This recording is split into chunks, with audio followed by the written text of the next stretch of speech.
Hey, what's up, y'all? It's your girl Ashley with Highly Talkative Podcast. Tonight, we're going to be talking about being overstimulated and how we can cope with that and work with it. Make sure y'all follow me on Facebook at Highly Talkative. Follow me on Instagram at Highly.Talkative. And then also for any feedback, suggestions, questions, reach out to me at highlytalkative@gmail.com. Okay, so this evening will be a pretty short podcast as I'm by myself for the first time on my second episode. Um, and I just want to talk a little bit about what it means to be overstimulated and how it feels when you're overstimulated and ways that you work through being overstimulated. I know for myself lately, for these past couple of months, maybe I've been feeling very anxious, maybe a little depressed, but I know severely overstimulated. And it's not necessarily anyone's fault. I just want to learn how to be able to recognize the triggers before they come and acknowledge how to work through them as I'm going through the emotions because sometimes I don't give myself that grace and I just completely lose it, whether it be just like screaming at somebody instead of just like really taking a minute and breathing and trying to gather myself, or if it's just getting frustrated because what I'm trying to do I can't really accomplish because there's so much going on through my mind.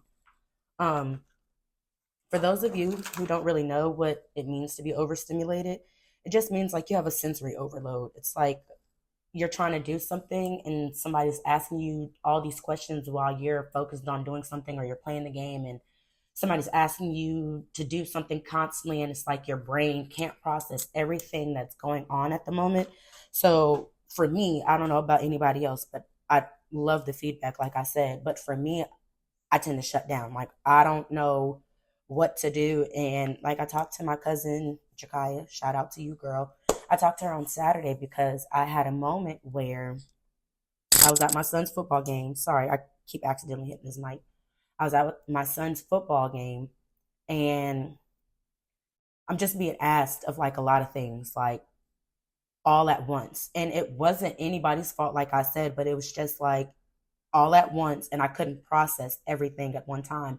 And I feel like when I'm being asked everything all at once, I tend to really feel like I have to complete all that stuff all at once.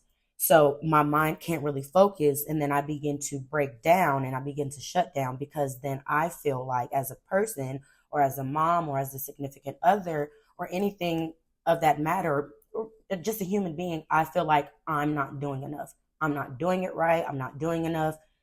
I could be doing more. So I just want to learn to give myself grace in moments like that and acknowledge and realize when I'm going through moments like that. Um,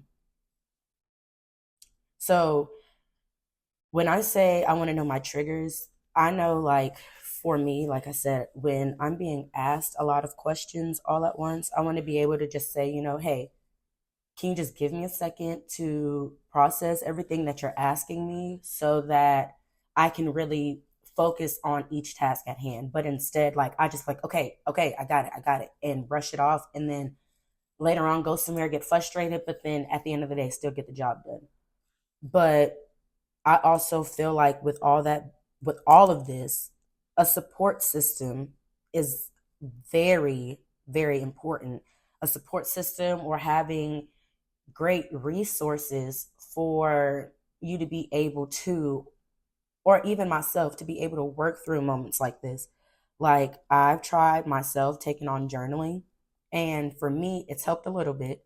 I'll journal almost every day, every other day. Um, Write letters to certain people to get what I'm trying to say out without actually having to say it sometimes. But it also helps when you can talk to somebody and express how you're feeling, and then them being able to understand and say like, hey, I know it's a lot going on. If you need some help, let me know, or just give you words of endearment or words of encouragement. So I think that also factors into all that as well when somebody becomes overstimulated. But then I also have the question as a partner, because I know I'm not the only person that can be overstimulated. So I know my kids can become overstimulated sometimes, and I know my partner can become overstimulated sometimes. So I also want to work on, as a mother and as a partner and as a sister and all these other things, how to recognize when someone else is overstimulated. I don't know if anybody else can recognize that, but I want to be that support system for somebody when they're overstimulated and they feel like they're at ends meet. I want to be that person, like, hey, I can see you need some help, or hey, if you need to talk to somebody, if you need some help with something, I am here. I'm here to help you. I'm here to do whatever you need me to do that makes you feel a little bit more at ease, so you feel like you can accomplish whatever it is that you need to accomplish, because that's something that I would be looking for when I'm overstimulated. And I feel like my man James, big shout out to you too, he does a really good job most of the time when I become overstimulated.